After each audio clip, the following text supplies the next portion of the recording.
আলহামদুলিল্লাহি রাব্বিল আলামিন।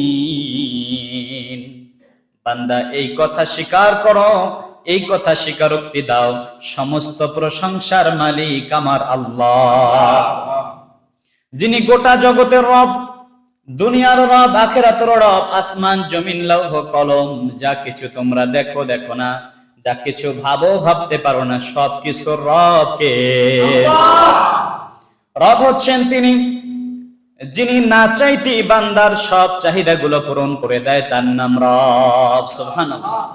পৃথিবীতে কেউ যেটা দেয় না ওইটা যিনি দান করেন তার নাম রব।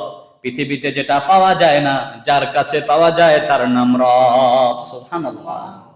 পৃথিবীতে কোন মানুষ তার চাহিদা অনুযায়ী যদি সব চাইতে থাকে, রব্বুল আলামিন যদি সবার চাহিদা অনুযায়ী যার যার চাহিদা পূরণ করে দেয়, তার রহমত থেকে, কুদরতি ভান্ডার থেকে সামান্য পরিমাণ কমবে না। তার নাম রব। পৃথিবীর মানুষের ভাষা, এক দেশের মানুষ আর এক দেশের মানুষের ভাষা বুঝে না, কিন্তু সকল মানুষ, সকল প্রাণীর ভাষা যিনি বুঝেন তিনি হলেন রব। রবের অসংখ্য ব্যাখ্যা রয়েছে। পৃথিবীর মানুষের জন্য যেটা একেবারেই সম্ভব নয়, চিন্তায়ও আনা সম্ভব নয়, ওইটা যিনি ওই পৃথিবীর শ্রুতি তৈরি করে রেখেছেন, যিনি, তার নাম রব। পৃথিবীর মানুষের জীবনের আগে কি ছিল এইটা মানুষ জানতো না, ওইটা যিনি জানেন তার নাম রব। পৃথিবীর মানুষের শেষ হওয়ার পরে, পৃথিবী শেষ হওয়ার পরে আবার কি হবে এটা পৃথিবীর কেউ জানে না, একজন জানেন, তিনি আমার রব। সুবহানাল্লাহ। তিনি এমন আল্লাহ, পৃথিবীতে তার এমন একটি নাম আল্লাহ বান্দার জন্য দেয়া দিলেন, যে নাম দিয়েই আল্লাহর পরিচয় আল্লাহ নিজেই বহন করে। সুবহানাল্লাহ। কাফেররা যদি বলে আল্লাহ আবার কে, ওদের তো বিভিন্ন দেব দেবতা আছে, উপাসনার জন্য নাম আছে, মহিলা হয় পুরুষ হয়, কিন্তু আল্লাহ এমন একটি নাম যে নামের কোনো স্ত্রীবাচক হয় না। সুবহানাল্লাহ। যার বহুবচন হয় না, দ্বিবচন হয় না, অর্থাৎ আল্লাহ তিনি নিজেই স্বয়ং সম্পূর্ণ। আল্লাহ তাআলা বলছেন, আমার পরিচয় হচ্ছে আল্লাহু লা ইলাহা ইল্লা হুয়াল হাইয়ুল কাইয়্যুম। সুবহানাল্লাহ। আমি এমন রব, এমন আল্লাহ যিনি চিরঞ্জীব, চিরস্থায়ী, আগেও ছিলাম, এখনো আছি, ভবিষ্যতেও থাকবো, কখনো শেষ হয়ে যাব না। সুবহানাল্লাহ। আর তোমরা যারা আল্লাহকে বাদ দিয়ে রব হিসাবে মেনে নিয়েছো, সৃষ্টিকর্তা হিসাবে মেনে নিয়েছো, ইবাদতের উপাস্য বানায় নিছো, ওইটা আগেও ছিল না, এখন আছে, ভবিষ্যতে আবার থাকবে না। ঠিক না বেঠিক? তোমরাও ছিলে না, এখন আছো, আবার থাকবে না। ঠিক তোমাদের দেবতাগুলো, উপাসকগুলো ওভাবে থাকবে না, কিন্তু আমি রব আল্লাহ অতীতেও ছিলাম, বর্তমানেও আছি, ভবিষ্যতে অনন্তকাল পর্যন্ত থাকবো। সুবহানাল্লাহ। আচ্ছা পেলাম, আপনি থাকবেন অনন্তকাল, আপনার মরণ নেই, আপনার কোনো ক্ষতি কেউ করতে পারে না। এরপরে যদি লোকেরা বলে আল্লাহর আর কি পরিচয় আছে, তিনি বলছেন লাহু মা ফিস সামাওয়াতি ওয়াল আরদ। সুবহানাল্লাহ। আসমান এবং জমিন, গোটা বিশ্ব জগৎ সম্পূর্ণটাই কার? সবাই বলে না কার? আল্লাহ বলেন, দেখো হে জিন ও ইনসান, ইয়া মাশারাল জিন্নি ওয়াল ইনস ইন ইসতাতা'তুম আন তানফুযু মিন আকতারিস সামাওয়াতি ওয়াল আরদ। আল্লাহু আকবার। আল্লাহ বলেন, দেখো আসমানও আমার, জমিনও আমার, তোমরা আমার জমিনের থেকে আমার নাফরমানি করিও না। আমার আদেশ যদি ভালো না লাগে, আমার আকাশ আর জমিনের সীমানা থেকে বের হয়ে যাও। আসেনি কোথাও? অতএব আমার আকাশ আর জমিনের সীমানা ছেড়ে যেতে পারবে না।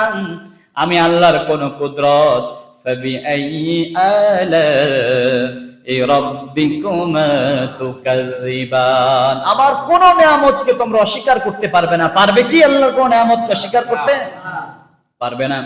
আল্লাহ বলেন, দেখো এতেই শুধু শেষ হলো না, আমি রব তোমাদের জন্য, পৃথিবী চলার জন্য যা কিছু প্রয়োজন সব কিছু তোমাদের অধীনস্থ করে দিলাম।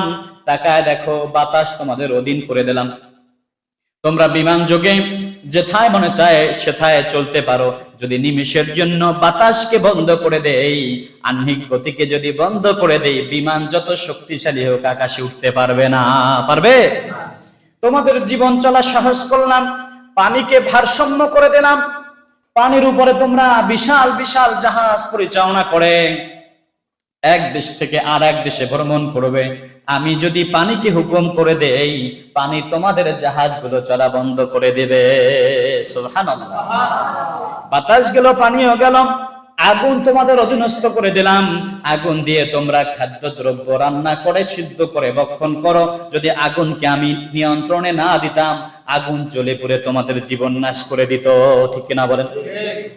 শুধুমাত্র মাঝে মধ্যে আমি আগুনকে তোমাদের নিয়ন্ত্রণের বাইরে ছেড়ে দিয়ে দেখাই যে দেখো বান্দা, তোমরা চাইলে আমার আগুনকে নিয়ন্ত্রণ করতে পারো না, বরং সবকিছুর নিয়ন্ত্রণ করি আমি আল্লাহ। কে করেন? তোমরা আমি আল্লাহর আনুগত্য মেনে নাও। কেন মেনে নিবে না? ও বান্দা, আমি তো গোটা জগতের রব। তাকাও আমি কেমন ভাবে সৃষ্টি করলাম। রব হচ্ছেন তিনি, বান্দার জন্য যার যেমন দরকার তেমন ব্যবস্থা করে দিচ্ছেন। মানুষের জন্য পানি এবং জলস্থল দুটোটাই সামঞ্জস্যপূর্ণ করলেন। পানিতে মানুষ সাঁতার কাটতে পারে, জমিনেও চলতে পারে। ঠিক কিনা বলেন? মানুষের দুইটাই প্রয়োজন, কিন্তু পাখিদের পানির মধ্যে সাঁতার কাটা প্রয়োজন নাই। এজন্য পাখিকে আল্লাহ ডানা দিয়া দিলেন, পাখি ডানা দিয়া উড়ে চলে। সুবহানাল্লাহ। যদি মানুষকে ডানা দিতেন, মানুষ এতই নেমো খারাপ, এক দেশ থেকে আর এক দেশে পালায়া যাইতো, তার স্বজন সঙ্গী বন্ধু তারে খুঁজে পাইতো না। ঠিক কিনা বলেন? অপরাধ আর অপরাধ করত। মানুষ নিজেকে নিজে চাইলেই এক স্থান থেকে আর এক স্থানে সেকেন্ডের মধ্যেই স্থানান্তরিত করতে পারে না। এরপরেও যত অপরাধ সব মানুষই করে। ঠিক না বেঠে? জঙ্গলের হিংস্র প্রাণীরা এত অপরাধ করে না যতটা মানুষ করে। আল্লাহ পৃথিবীর শুরুতে মানুষ বানাতে চাইলেন, ফেরেশতাদেরকে জিজ্ঞেস করলেন, ফেরেশতারা বলে আল্লাহ এর পূর্বে আপনি জিন বানালেন, তারা দুনিয়ায় রক্তপাত করেছে, মানুষটাও করবে, এদেরকে বানানোর দরকার নাই, আমরাই তো আপনার ইবাদতের জন্য যথেষ্ট রয়েছি। সুবহানাল্লাহ। আল্লাহ বলেন ইন্নী আ'লামু মা লা তা'লামুন। ও ফেরেশতারা, আমি যা জানি তোমরা তা জানো না। এই মানুষের মধ্যে একদল থাকবে যারা কান থাকবে, কান দিয়ে আল্লাহর নিদর্শন শুনবে না, চোখ দিয়ে নিদর্শন গুলো দেখবে না, শুকরগুজার বান্দা হবে না, দুনিয়ায় যা মনে চায় তাই করবে। আরেক দল বান্দা থাকবে ওয়াসিকাল্লাযীনা ইত্তাকাউ রাব্বাহুম ইলাল জান্নাতি যুমারা।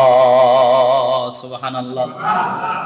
একদল বান্দা থাকবে যারা আল্লাহকে ভয় করে চলবে, তাদের রবের অস্বীকার করবে না, রবের নিদর্শন গুলো নিয়ে চিন্তা করবে, গবেষণা করবে, রবের কাছে মস্তক নত করে দেবে, সকল কাজের আগে আল্লাহর খুশি চিন্তা করবে। সুবহানাল্লাহ। এই জাতীয় বান্দাদেরকে আমি আমার জান্নাতে প্রবেশ করাবো।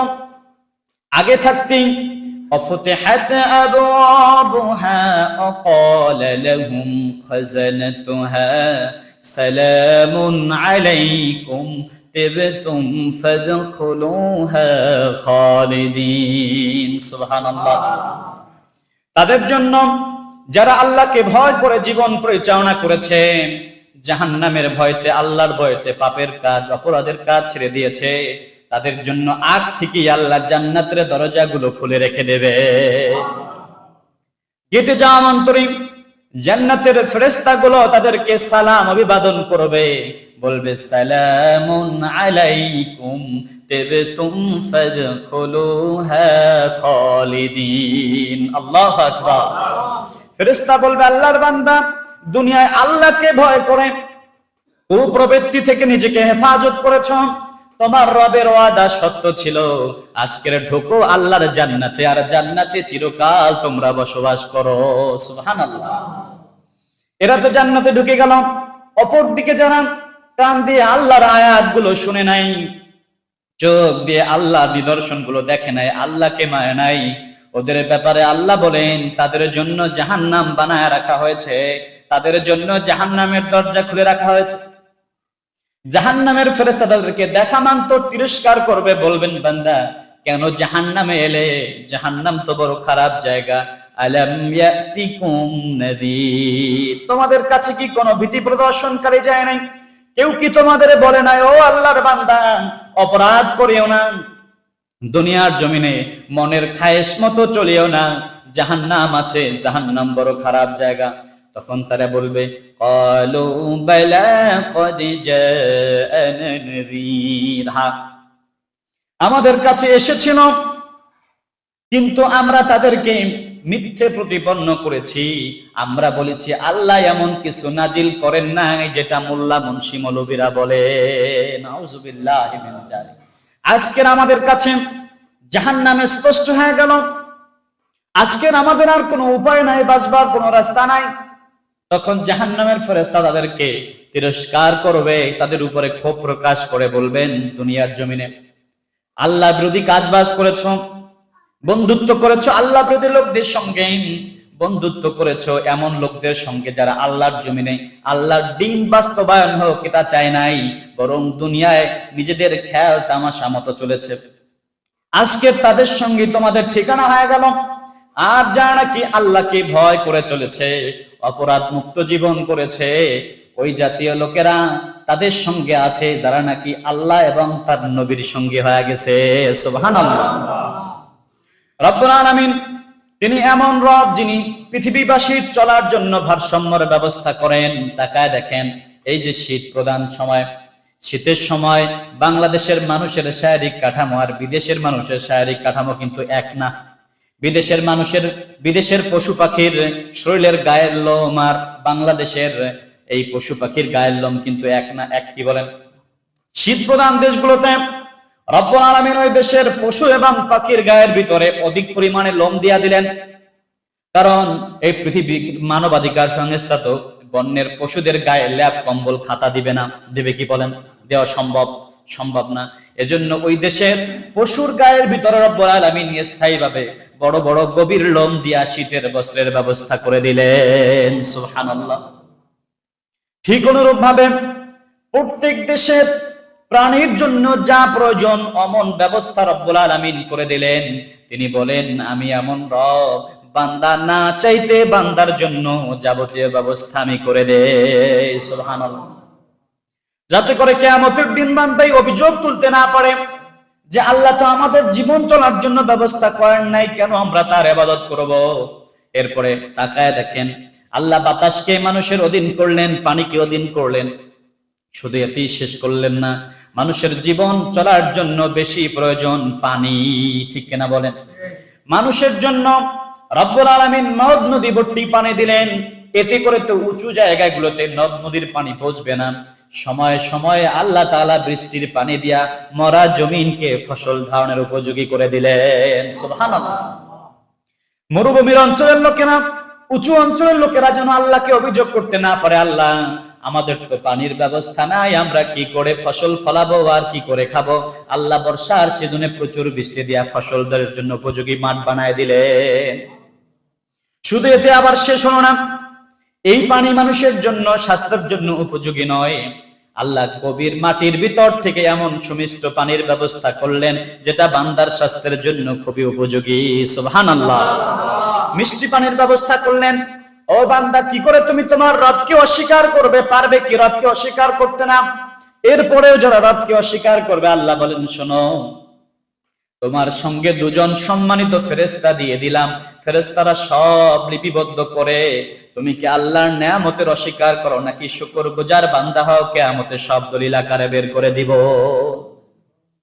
গরিবরা বলবে আল্লাহ আমরা তো দুনিয়াতে গরিব ছিলাম, ধনীদের টাকা ছিল, বাড়ি ছিল, গাড়ি ছিল, তাদের জন্য আপনার ইবাদত করা সহজ ছিল। আল্লাহ বলবেন বান্দা তাকাও, ধনীর জন্য যেই ব্যবস্থা গরিবের জন্য ঠিক তেমন ব্যবস্থা, তবে পার্থক্য এক জায়গায়, গরিব সাদা ডাল ভাত খেয়ে সুস্থ থাকে, ধনী মানুষ কোরমা পোলাও খায় গরিবের মতো সুখী হতে পারে না। ঠিক না বেঠিক? সংসারিক যত অশান্তি এগুলো সব বেশি টাকাওয়ালাদের ভিতরে। ঠিক না বেঠিক? তবে যেই টাকাওয়ালারা আল্লাহর গোলামি করে, আল্লাহকে পরিপূর্ণ মানে, ইসলামকে মানে, তাদের ভিতরে শান্তি অন্য ধনীদের থেকে অনেক বেশি। ঠিক না বেঠিক? এগুলো আপনারা বুঝবেন না, এগুলো বড় লোকরা টের পায়, সকাল দুপুর বিকালে অনেক টের পায়। এগুলো বেশি টের পাওয়া যায় কাজী অফিসে গেলে। কোথায় গেলে বলেন? কোর্টে গেলে। কোর্টে অধিকাংশ মামলা এক সাংসারিক মামলা আছে না নাই বলেন? কাজী অফিসে যত বিচার আচার সালিসি ডিভোর্স সব এই বড় লোকদের। গরিবদের অবস্থা এমন, এক লোক বলছিল এক মুচি রাস্তার পাশে সকালবেলা বসে যায়, সারাদিন গুনগুন করে গান গায়। খাবারের সময় যখন আসে, একটা মেয়ে লোক এসে কাপড়ে পেঁচায় কিছু খাবার দিয়ে যায়, উনি খেয়ে দেয়, আবার কাজ করে গুনগুন করে গান গায়। এই দৃশ্য দেখে একজন বড় লোক ভাবলো, একজন মুসি সারাদিনও গুনগুন করে গান গায়, ওর মনে এত খুশি, আর আমার বাড়িতে টাকার অভাব নাই, চাকর বাকরের অভাব নেই, আমার তো খুশি নাই, তাহলে কাজ করি, ওর কাছে যাই একটু পরামর্শ নেই। ও বলে যে আমি দৈনিক যা ইনকাম করি বাজার নিয়ে যাই, সন্ধ্যাবেলায় খায়া দেয়, ঘুমায়া যায়, আবার পরদিন আসি, কোনো চিন্তা নাই আমার, কাজ বাজ করি, সুখে মনের সুখে গান গায়। ধনী বলল, বেটা তোমার এত অভাব, এরপরও তোমার সুখ আছে, কিন্তু আমার তো সুখ নাই, আমি তোমাকে কিছু টাকা পয়সা হাদিয়া দিলাম, ধরো এই টাকা নাও। গরিব মানুষ টাকা পায় মহা খুশি, আজকে তাড়াতাড়ি বাড়ি পৌঁছে গেছে, যা এখন চিন্তায় পড়ে গেছে যে টাকা তো আমাকে দিল, এই টাকা কোথায় রাখবো, যদি টাকা চোরে নিয়ে যায়, ডাকাতি নিয়ে যায়, তো আমার সব হারায় গেল। এখন ওই গরিব মুচি নিজের একটা নিরাপদ জায়গায় টাকার টোপলাটা রেখে দিল। কিছুক্ষণ পরে শুনতে পায় যে ওইখানে কিছুর জন্য শব্দ পাওয়া যায়, ঘুম থেকে উঠে দেখে না টাকা আছে, সমস্যা নাই, বলে এই জায়গায় হয়তো কিছু তো টের পেয়েছে, তাহলে আরেক জায়গায় রেখে দিল আরেক জায়গায়। সেখানেও শুনে কেমন জানি একটা শব্দ পেল, আবার ঘুম ভেঙে গেছে, আবার টাকাকে হেফাজতের জন্য ঘুম থেকে উঠে আবার টাকা আর এক জায়গায় রাখলো। এভাবে করতে করতে তার রাত পার হয়ে গেছে, ওই রাত্রে আর ঘুম হয় নাই। পরদিন সকালবেলায় মুচি এবার তার মুখে হাসিও নাই, গুনগুন গানও নাই। টাকাওয়ালা এসে বলে, কিরে বেটা, কালকে না তোর টাকা পয়সা দিলাম, আজকে তুই অখুশি কেন? বলে যে স্যার, আপনার টাকা আমার দরকার নাই, আপনার এই টাকা আমার যত সর্বনাশের মূল হয়েছে। কালকে রাত্রে আমার মোটেও ঘুম হয় নাই, আজকে ঘুম হয় নাই বিদায় আমার স্বাস্থ্য ভালো না, আর মন থেকেও আমার খুশি বাহির হয় না, আপনার টাকা আপনি নিয়ে যান, আপনার সম্পদে আমার সুখ হয় নাই, বরং আমি মুচি গরিব মানুষ, আমি দিন আনি দিন খাই, এতে আমার সুখ আছে। বলেন সুবহানাল্লাহ। গরিবরা কম ইনকাম করে, কিন্তু অধিকাংশ গরিবদের দিলে সুখ আছে, কারণ গরিবরা শুকুর গুজার বান্দা হয়। একটু হলেই আল্লাহকে ডাকে, একটু হলেই তারা মসজিদে যায়, একটু হলেই তারা আলেম ওলামাদের পরামর্শ নেয়, ঠিক কিনা বলে?